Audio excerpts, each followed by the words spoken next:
Anyway, oh, that's me. Right. Okay. Just to remind, I'm poached home gamekeeper. I was a vicar, and I spent a lot of time avoiding faculty legislation because that's what vicars do. I'm now an officer in the diocese, and I spend quite a lot of time encouraging people to obey the rules because they're there to protect us. They're not just to protect you in your current guise, but they're to protect your church. And so that's why I'm doing this today. I'm not a lawyer, and I'm very imprecise in a lot of what I say, which really gets the lawyers cross. I often don't know what I'm going to say until I open my mouth. Now, faculties, they are quite simple if you see them as a necessary route, but if you see them as a necessary evil, then they're difficult. And I'm going to talk about why they're necessary, what you may do and what you may not do without permission, and the new faculty simplification rules, which are supposed to be coming in 2015, but at the moment are under wraps, so I can't say too much. But we're here to talk about church buildings, and the fact is, you know, whatever shape, size or form, when it comes to legislation, churches are different.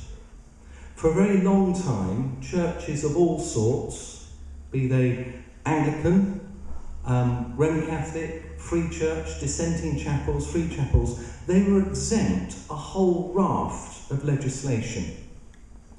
And we had this sort of culture in the churches, well, we do what we want because we're exempt.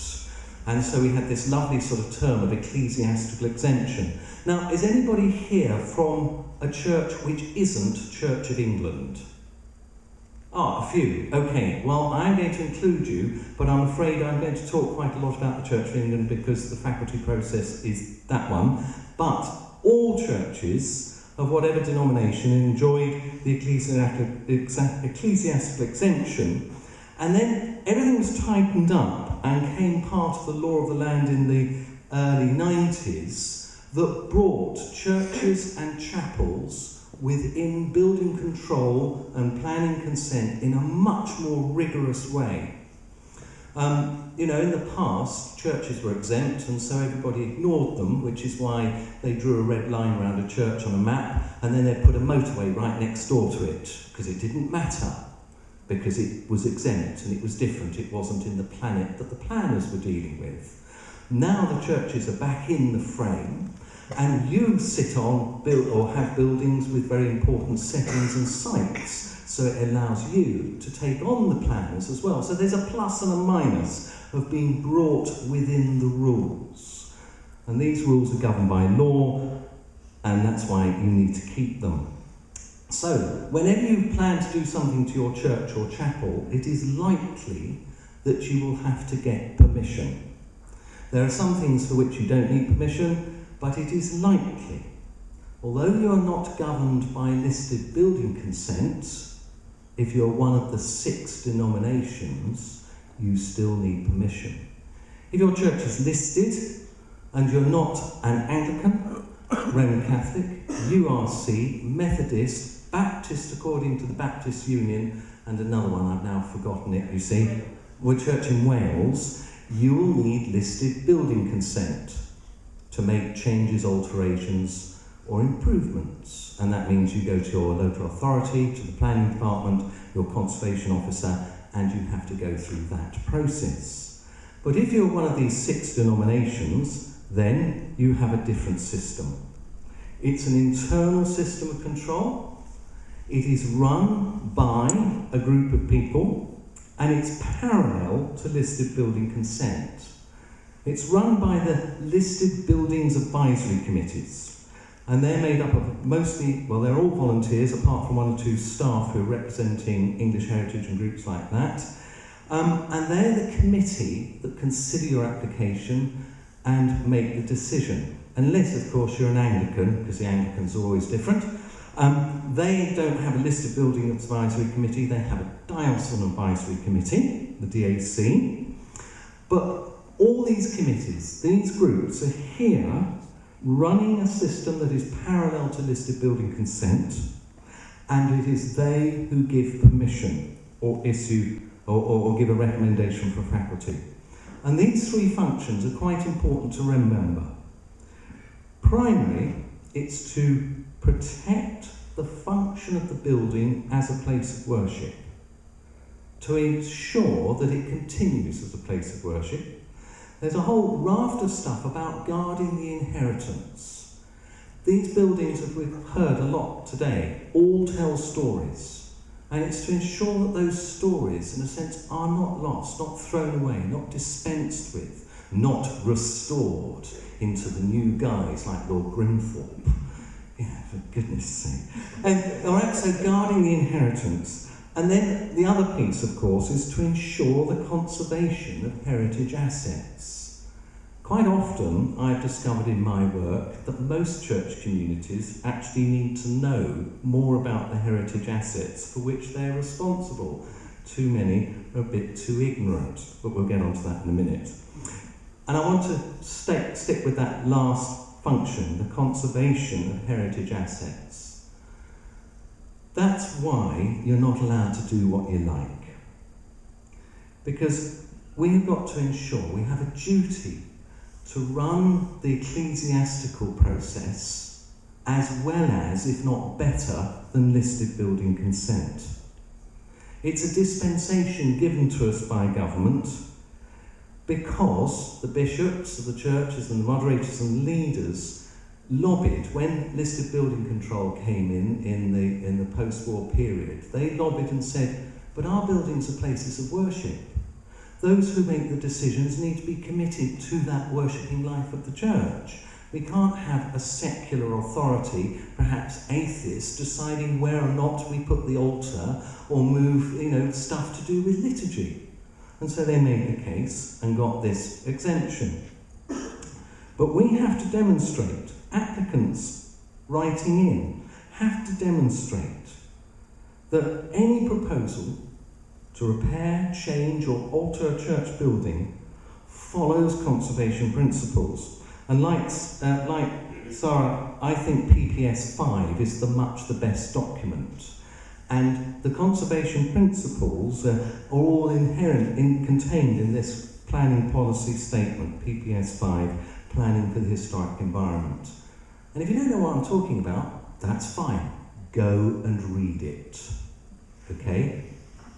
Because if you're going to be a responsible person proposing change or alteration to an heritage asset, it would be sensible both to understand more, as much as possible, about your heritage asset, and also to understand the context in which change can be made.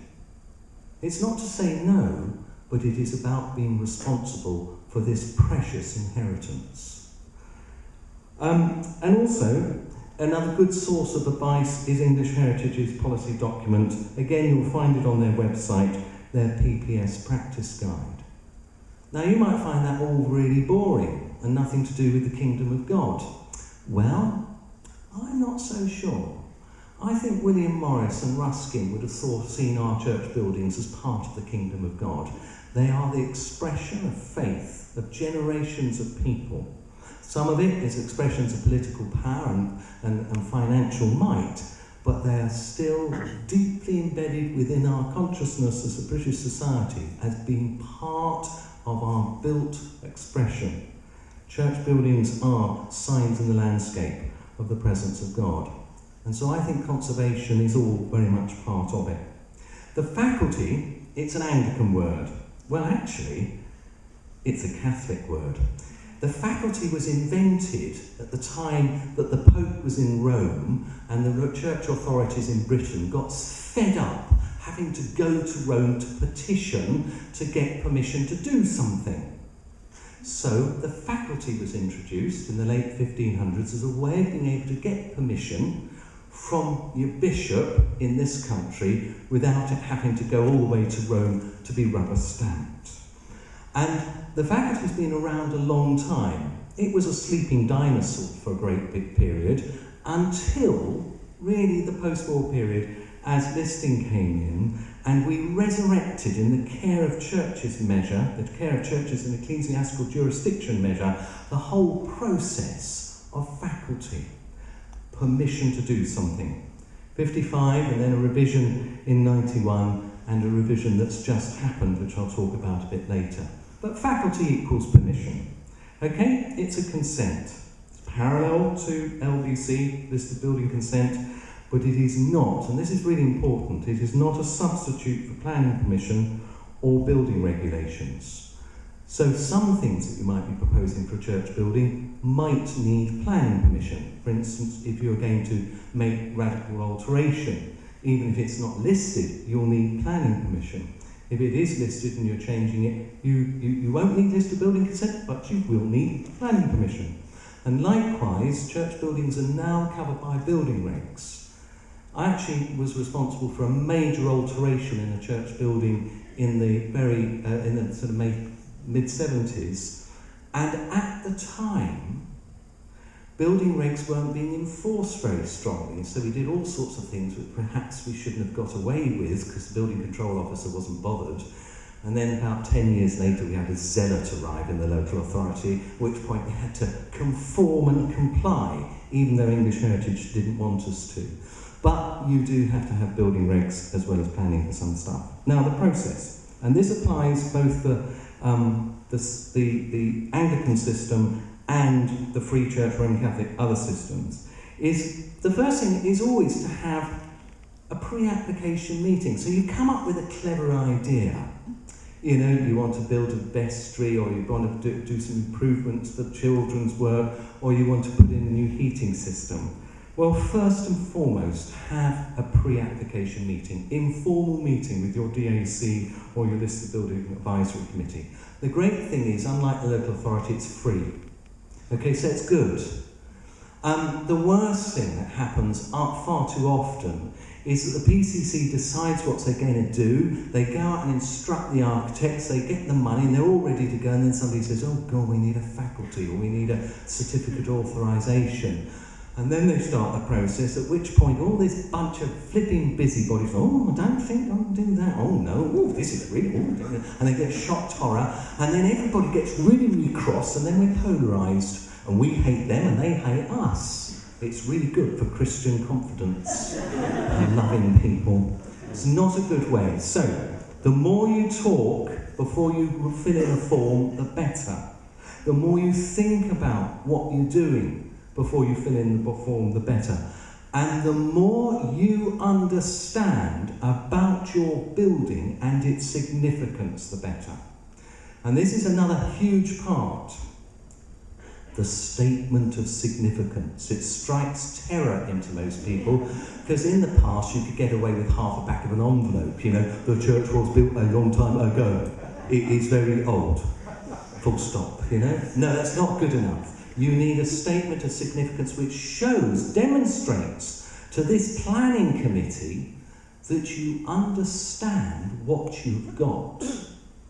Because a fundamental principle of conservation, and the word conservation is the management of change. It means the management of change, all right? It doesn't mean preservation, it doesn't mean preserving, sticking it aspect. It is the management of change. And a fundamental principle of conservation is that before you propose any change or alteration, you demonstrate that you understand what you've got. And this is why the statement of significance has become a really important part of your faculty application or your listed building, your application to the listed building advisory committee.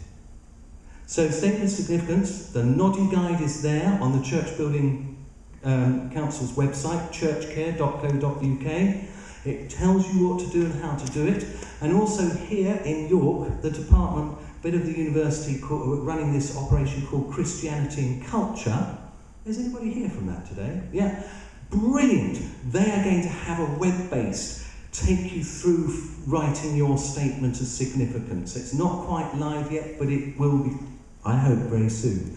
Fantastic. So, all of that's pre-application. You haven't filled in that flipping faculty form yet. You are talking, you are researching, you're beginning to understand. And it also helps make you informed clients. And if we need anything these days, we need informed clients. So you can talk intelligently to your architect and stop your architect treating you like a child. Now, child, go to bed now, do this, and all that sort of patronise you to death.